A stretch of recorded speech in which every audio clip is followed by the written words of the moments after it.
मिलिए राजू से, जो दुनिया के सामने तो करोड़पति जमींदार बनता है पर असलियत में खाने के लाले पड़े हैं। अपना कर्जा उतारने के लिए राजू एक महा अमीर लड़की फंसाने का ऑपरेशन शुरू करता है, लेकिन ट्विस्ट तब आता है जब उसे पता चलता है कि जिस लड़की को वो लूटने चला था वो और उसका बाप तो राजू से भी बड़े कंगाल और फ्रॉड निकले। अब दो भिखारी एक दूसरे को अंबानी समझकर शादी तो कर लेते हैं, मगर आगे क्या होगा? क्या ये दोनों मिलकर गाँव को लूटेंगे या खुद लुट जाएंगे? हंसी और धोखे से भरी इस मजेदार फिल्म की कहानी शुरू करते हैं। कहानी की शुरुआत बहुत ही शानदार होती है। हमें एक बहुत बड़ा और आलीशान महल दिखाया जाता है जो हमारे हीरो राजू का घर है। सीन ऐसा है कि एक मीडिया वाली लेडी इस घर का इंटरव्यू लेने आई है। तभी आसमान से एक हेलीकॉप्टर आता है और उसमें से हमारा राजू बड़े टशन में उतरता है। लेडी पूछती है, सर आप हेलीकॉप्टर लेकर कहाँ गए थे? राजू बड़े आराम से जवाब देता है, अरे घर पर बहुत बोर हो रहा था, क्रिकेट खेलने के लिए कोई था नहीं, इसीलिए एक पूरी आईपीएल टीम खरीदने गया था। ये सुनकर लेडी तो हैरान हो जाती है। यही नहीं, घर के अंदर नौकरों की फौज होती है। एक नौकर सिर्फ दरवाजा खोलने के लिए है, एक नौकर सिर्फ फोन का ओटीपी बताने के लिए, और हद तो तब हो जाती है जब एक नौकर इसीलिए रखा गया है कि जब राजू को स्ट्रेस हो तो वो नौकर राजू के बदले रो सके। महल के स्विमिंग पूल में विदेशी लड़कियां हैं और राजू पूरी ऐशो आराम की जिंदगी जी रहा है। लेकिन रुक जाइए, जैसे ही आंखें खुलती है पता चलता है ये सब राजू का एक हसीन सपना था। असलियत यह है कि राजू के दादाजी बहुत बड़े अय्याश थे। उन्होंने अपनी पूरी जायदाद और करोड़ों रुपए गांव की औरतों पर उड़ा दिए और मरते समय अपने पोते राजू को सड़क पर ले आए। अब हालात ये है, महल तो है लेकिन उस पर करोड़ों का कर्जा है। राजू घर का सामान बेच बेच कर गुजारा कर रहा है, लेकिन गांव वालों के सामने अभी भी बड़ा जमींदार होने का नाटक करता है। जब गांव वाले मदद मांगने आते हैं तो राजू अपने असिस्टेंट से कहता है, इसे 2 लाख रुपए दे दो। असिस्टेंट धीरे से कान में बोलता है, सर दोपहर के खाने के लिए 200 रुपए भी नहीं है। तब राजू गाँव वालों को बहाना बनाकर टाल देता है, अभी छुट्टा नहीं है, अगले हफ्ते आना। राजू का तो अब एक ही लक्ष्य है, अपनी खोई हुई शानो शौकत वापस पाना। उसका प्लान है कि वो किसी तरह एक बहुत अमीर लड़की से शादी करेगा, ढेर सारा दहेज लेगा और अपना घर और इज्जत बचाएगा। राजू के दादाजी ने अपनी सारी जमीन, पैसा और गहने गांव के अलग अलग औरतों के नाम कर दिए थे। खुद तो वो दुनिया से चले गए, लेकिन राजू को इस कंगाली की हालत में छोड़ गए। राजू अक्सर बैठकर अपनी किस्मत पर रोता है। तभी मंदिर के पंडित जी घर आते हैं। वो कहते हैं कि बेटा, गाँव में अम्मन मंदिर का त्योहार आ रहा है, तुम्हारे दादाजी हमेशा इसके लिए 20 लाख रुपए देते थे, हम वही चंदा लेने आए हैं। अब राजू के पास तो फूटी कौड़ी नहीं है, लेकिन वो अपनी इज्जत बचाने के लिए झूठ बोल देता है, आज तो दादाजी की जयंती है इसलिए बैंक बंद है, जैसे बैंक खुलेगा मैं पैसे भेजवा दूंगा। पंडित जी को विदा करके वो मंदिर जाने का फैसला करता है ताकि भगवान से अपनी शादी के लिए प्रार्थना कर सके। हमारा राजू बहुत बड़ा आलसी है। वो मंदिर की पहाड़ियां खुद चढ़कर नहीं जाता, बल्कि अपने असिस्टेंट उसे पीठ पर उठाकर ऊपर ले जाता है। राजू के पास 3 ऐसे असिस्टेंट हैं जो उसके सारे काम कर देते हैं, यहाँ तक कि जब वो क्रिकेट खेलता है तो फील्डिंग भी वही करते हैं और बॉल पकड़कर राजू के हाथ में दे देते हैं। एक दिन वो सब फिल्म देखने के लिए थिएटर जाते हैं। वहाँ टिकट की बहुत लंबी लाइन होती है। राजू अपना दिमाग चलाता है और काला चश्मा पहनकर अंधा होने का नाटक करता है। इस तरह वो लाइन तोड़कर सबसे पहले टिकट ले लेता है। पूरे गाँव में वो इसी तरह के छोटे मोटे फ्रॉड करके अपनी जमींदारी की साख बचाए हुए है। एक दिन राजू अपने रिश्तेदार के लड़के की शादी में जाने की तैयारी करता है। वो कहता है कि मैं शादी में शगुन के तौर पर सिर्फ 101 रुपए दूंगा। उसका असिस्टेंट कहता है, साहब आप जमींदार होकर सिर्फ 101 रुपए देंगे, ये तो बहुत कम है। तब राजू कहता है, अरे वो लड़का मेरा मौसेरा भाई है, कुछ दिन पहले तक वो नौकरी ना होने का बहाना बनाकर लोगों से 10-10 रुपए मांगता था और शराब पीकर नाले में पड़ा रहता था। अब वो किसी रानी जैसी सुंदर लड़की से शादी करने जा रहा है, इसके लिए तो 101 रुपए भी बहुत ज्यादा है। राजू को लगता है कि उसके भाई की शादी किसी छोटे मोटे मंडप में होगी, इसीलिए 101 रुपए का शगुन काफी है। लेकिन जब वो शादी में पहुंचता है तो दंग रह जाता है। शादी बहुत ही आलीशान और बड़े मंडप में हो रही थी। उसका भाई जो कल तक नाकारा था, आज एक बहुत ही खूबसूरत और अमीर लड़की से उसकी शादी हो रही थी। वहाँ उसकी मौसी खूब सारे गहने पहनकर दूसरी औरतों को दिखावा कर रही थी। वो कह रही थी, मेरे बेटे ने लव मैरिज की है, लड़की बहुत अमीर है और ये सब उसी ने दिया है। शादी के खाने की एक प्लेट ही 1000 रुपए की है। जब मौसी की नजर राजू पर पड़ी तो उन्होंने उसे बहुत बुरा भला कहा। उन्होंने कहा, इस नकली जमींदार और भिखारी को यहाँ किसने बुलाया? यहाँ सब अमीर लोग रहते हैं। ये सुनकर राजू को बहुत गुस्सा आता है। उसने अपनी मौसी को वहीं चैलेंज दिया, देख लेना, कुछ ही दिनों में मैं भी एक करोड़पति लड़की से शादी करके दिखाऊंगा, तब तुम्हें मेरी असली कीमत पता चलेगी। वहां से निकलकर राजू पागलपन की हद तक अमीर लड़कियां ढूंढने लगा। उसने एक ब्रोकर को पैसे दिए और कहा, मुझे सिर्फ खानदानी रईस लड़कियां ही दिखाना। अब पहली लड़की की बात करें, जब राजू ने उससे संपत्ति के बारे में पूछा तो उसने तुरंत कहा, 10 एकड़ जमीन और नारियल के बाग हैं। राजू ने उसे रिजेक्ट कर दिया क्योंकि उसका मानना था कि असली अमीरों को अपनी संपत्ति का हिसाब जुबानी याद नहीं होता, वो थोड़ा सोचकर बताते हैं। दूसरी लड़की की बात करें, इस लड़की ने थोड़ा रुक कर अपनी चावल की मिल और बागों के बारे में बताया। राजू को लगा ये लड़की अमीर है, लेकिन लड़की ने शर्त रख दी, मैं अपने पिता से एक पैसे नहीं लूंगी, अपने पैरों पर खड़ी हो जाऊंगी। राजू को तो पैसा ही चाहिए था, इसलिए उसने इस लड़की को भी मना कर दिया। आखिर में ब्रोकर उसे एक बहुत बड़े महल में ले गया। वहाँ का मालिक बहुत बड़ा आदमी था और उसकी एक लौती बेटी थी। राजू मन ही मन खुश हो गया कि शादी के बाद सारी जायदाद उसकी ही हो जाएगी। लेकिन जैसे ही लड़की सामने आई, राजू के तो होश उड़ गए। वो लड़की सिगरेट पीते हुए टशन में बाहर निकलती है। उसके पिता ने कहा, मेरी बेटी थोड़े खुले विचारों वाली है, क्या तुम्हें ये पसंद है? राजू को लड़की के शौक से कोई मतलब नहीं था, उसे तो बस उसकी दौलत दिख रही थी। वो अमीर और सिगरेट पीने वाली लड़की को देखकर राजू घबराता नहीं है, बल्कि खुद उसे लाइटर जलाकर देता है। वो लड़की फोन पर अपने एक्स बॉयफ्रेंड से बात कर रही थी, लेकिन राजू को इससे भी कोई फर्क नहीं पड़ता, उसे तो बस लड़की की दौलत चाहिए। वो कहता है, तुम बस मुझसे शादी कर लो, बाकी तुम जो चाहे करो। इसी बीच गांव में अम्मन मंदिर का त्योहार शुरू होता है। राजू अपनी झूठी शान दिखाने के लिए घर का सामान बेचकर मंदिर के लिए एक बड़ा प्रोग्राम रखता है। इसी त्योहार में एक बहुत ही खूबसूरत लड़की आती है, जिसका नाम है चारुलता। चारू के पिता भी अपने गांव के बहुत बड़े जमींदार हैं। राजू देखता है कि जब एक भिखारी चारू से भीख मांगता है तो वो उसे अपने कमर के सोने की चैन निकालकर उसे दे देती है। ये देखकर राजू लट्टू हो जाता है और सोचता है यही है वो लड़की, सुंदर भी है और महा अमीर भी, मुझे इसी से शादी करनी है। चारू को इम्प्रेस करने के लिए राजू नाटक शुरू करता है। वो चारू के सामने गरीबों को साड़ियां दान करता है, मंदिर के माइक पर खुद ही अपना नाम अनाउंस करवाता है, भगवान के सामने जाकर इधर उधर के मंत्र बोलता है ताकि सबको लगे कि वो बहुत बड़ा पंडित है। वो 500 के नोटों की गड्डी निकालकर मंदिर की छोटी सी दान पेटी में ठूंसने का नाटक करता है ताकि लोग समझ सके कि उसके पास बहुत पैसा है। तभी वहाँ ब्रोकर आता है। राजू से पूछता है, इतनी सुंदर और अमीर लड़की को तुमने मुझे पहले क्यों नहीं दिखाया? ब्रोकर बताता है कि चारू का रिश्ता पहले ही एक एमएलए के बेटे एरी बाबू से तय होने वाला है। ये सुनकर भी राजू हार नहीं मानता। वो कहता है, अभी रिश्ता सिर्फ तय हुआ है, शादी नहीं हुई। वो अपने चारों असिस्टेंट को बुलाता है और इस मिशन का नाम देता है ऑपरेशन चारुलता। उसका मानना है कि प्यार अपने आप नहीं होता, उसे प्लान करके हासिल करना पड़ता है। राजू ने चारू के बारे में कुछ खास बातें पता की। चारू के घर में कपड़ों का ढेर है, हर ड्रेस की कीमत 5,000 से 10,000 रुपए है। उसके पिता को जुआ खेलने का शौक है और उनके घर रोज मांसाहारी खाना बनता है। चारू को कोरियन ड्रामास देखना बहुत पसंद है, उसे कुत्तों से बहुत ज्यादा लगाव है।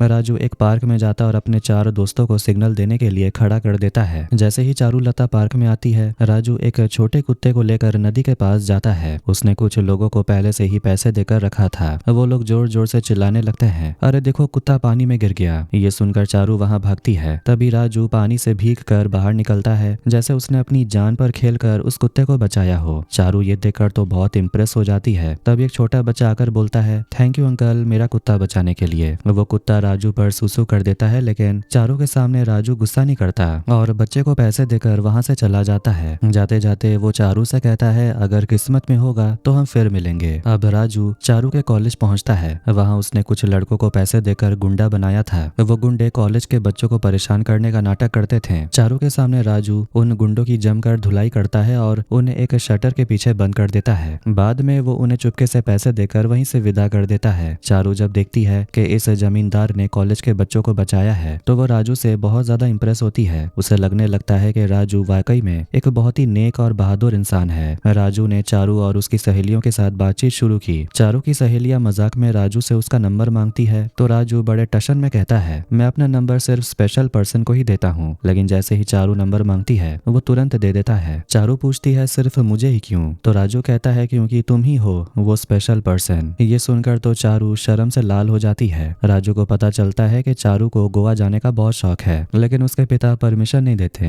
राजू उसे अपने गांव के समुद्री तट पर बुलाता है। चारू वहां पहुंचकर हैरान रह जाती है। राजू ने वहां बिल्कुल गोवा जैसा माहौल तैयार कर दिया था। वहां गाना बजाना और डांस होता है। राजू ने पैराग्लाइडिंग का भी इंतजाम किया था। राजू को ऊंचाइयों से बहुत डर लगता है, लेकिन बहादुरी दिखाने के लिए वो चारू के साथ पैराशूट में उड़ जाता है। हवा में पहुंचते ही राजू डर के मारे चीखने लगता है और चारू को कस कर पकड़ लेता है। चारू को लगता है कि ये सब सब प्यार की वजह से हो रहा है और वो उसे भी गले लगा लेती है। नीचे आने पर चारू कहती है, मैंने तुम्हें डर से नहीं बल्कि प्यार से गले लगाया था। राजू भी झूठ बोल देता है कि वो भी उसे बहुत चाहता है। राजू सोचता है कि अगर लड़की आसानी से मान गई तो उसकी वैल्यू कम हो जाएगी, इसीलिए वो अचानक चारू का नंबर ब्लॉक कर देता है और उसे नजरअंदाज करने लगता है। अब इससे तो चारू परेशान हो जाती है। राजू अलग अलग भेस बदल कर उसके आसपास रहता है ताकि चारू को हर जगह वही नजर आए।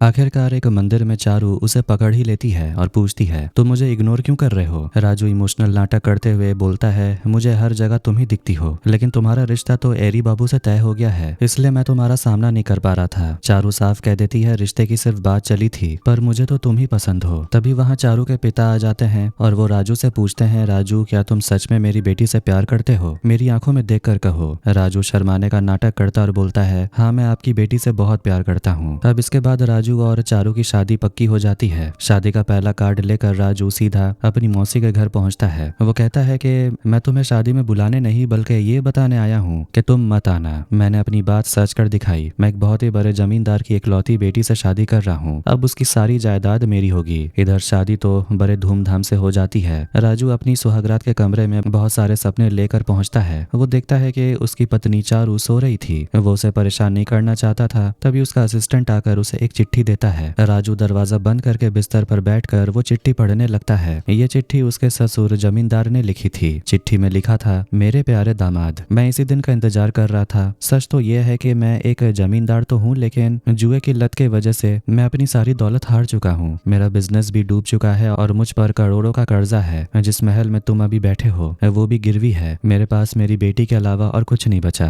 भगवान का शुक्र है कि उसने तुम जैसा अमीर जमींदार दामाद मुझे दिया। अब तुम ही मुझे और मेरी बेटी को संभालोगे। मैंने मन्नत मांगी थी कि बेटी की शादी हो जाए तो मैं तीर्थ यात्रा पर जाऊंगा, इसलिए मैं जा रहा हूँ। मेरी बेटी का ख्याल रखना। ये पढ़ते ही राजू के होश उड़ जाते हैं। उसे पता चलता है कि जिस दहेज के लालच में उसने इतनी मेहनत की वो खुद अब और बड़े कर्ज में डूब गया है। सदमे के मारे वो जिस बिस्तर पर बैठा था वो भी टूट जाता है। अगली सुबह जब राजू सोकर उठता है तो देखता है घर के बाहर 3 लोग खड़े थे। वो लोग बैंक से आए थे और अपना कर्जा वसूलना चाहते थे। उन लोगों ने बताया कि उन पर करोड़ों का कर्जा है और अब ये सब राजू को चुकाना होगा। राजू चिल्लाकर बोलता है, मैं क्यों चुकाऊं? ये तो मेरे ससुर का कर्जा है। तब बैंक वाले उसे एक कागज दिखाते हैं जिस पर राजू के दस्तखत थे। असल में शादी के पहले एक पार्टी में ससुर ने राजू को ये कहकर उल्लू बनाया था कि बेटा मैं अपनी जायदाद तुम्हारे नाम कर रहा हूँ, इस पर साइन कर दो। राजू ने बिना पढ़े साइन कर दिए, जबकि वो असल में कर्जे के कागज थे। जब राजू गुस्से में चारू से पूछता है ये सब है क्या, तो वो तो रोने लगती है और बोलती है, जो आपने सुना वो सच है। हमारे पास कोई रास्ता नहीं था। आप तो बड़े जमींदार हैं, करोड़ों खर्च कर सकते हैं, आप ही हमें बचा सकते हैं। तभी वहाँ एरी बाबू आ जाता है और सारा भांडा फोड़ कर देता है। वो चारू से कहता है, अरे बुद्धू लड़की,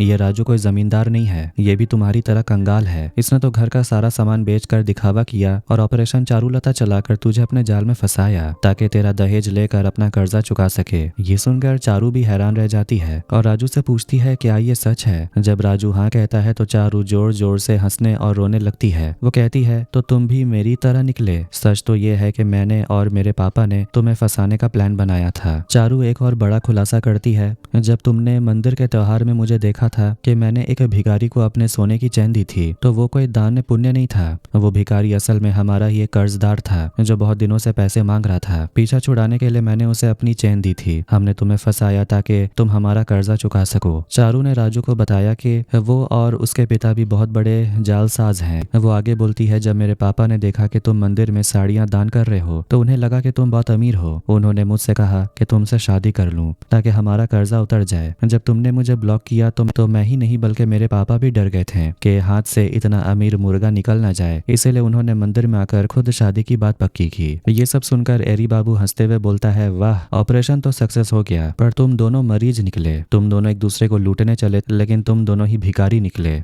अब देखो तुम दोनों अपनी कंगाली में कैसे गुजारा करते हो। ये कहकर वो उन पर थूकता है और चला जाता है। अब राजू के पास कोई रास्ता नहीं बचा था। उसे अपनी पत्नी और ससुर के करोड़ों का कर्जा भी चुकाना था। वो सोचता है कि रातों रात अमीर कैसे बना जाए। तभी उसे एक आइडिया आता है, पॉलिटिक्स। राजू का प्लान है कि एरी बाबू चुनाव लड़ रहा था और उसके खिलाफ कोई खड़ा होने की हिम्मत नहीं कर रहा था। तभी राजू वहां पहुंचता है और चुनाव के लिए अपना पर्चा भर देता है। वो कहता है कि जल्दी अमीर बनने का सिर्फ एक ही रास्ता है और वो है पॉलिटिक्स। राजू को चुनाव चिन्ह के रूप में एक दीपक मिलता है। गांव वाले वाले हमेशा से एरी बाबू के निशान बस को ही वोट देते आए थे। अब राजू को उन्हें अपनी बातों में फंसाना था। वह अपना पहला प्रचार मतलब कैंपेन शुरू करने के लिए सीधे एक मैयत में पहुंचता है ताकि लोगों को उससे सहानुभूति हो सके। राजू अपना प्रचार शुरू करने के लिए एक घर में जाता है जहां किसी की मौत हुई थी। वहां वो लाश के पास बैठकर रोने का नाटक करता है और बोलता है, ये बेचारे मरने से पहले मुझे ही वोट देने वाले थे। उन्होंने वादा किया था कि पूरे घर का वोट मुझे दिलाएंगे, पर देखो भगवान ने इन्हें छीन लिया। इस तरह वो लोगों की हमदर्दी बटोरने की कोशिश करता है। राजू अपनी जनसभा करता है पर वहां सिर्फ 2-3 लोग ही आते हैं। दूसरी तरफ एरी बाबू की सभा में हजारों की भीड़ होती है। राजू अपनी जीप लेकर वहां पहुंचता है और चालाकी से अपने फोन पर ऐसे वीडियो बनाता है जैसे वो भीड़ एरी बाबू की नहीं बल्कि राजू की हो। एरी बाबू उसे देख लेता है और मजाक उड़ाते हुए बोलता है, बेटा तू चोर है और चोर ही रहेगा,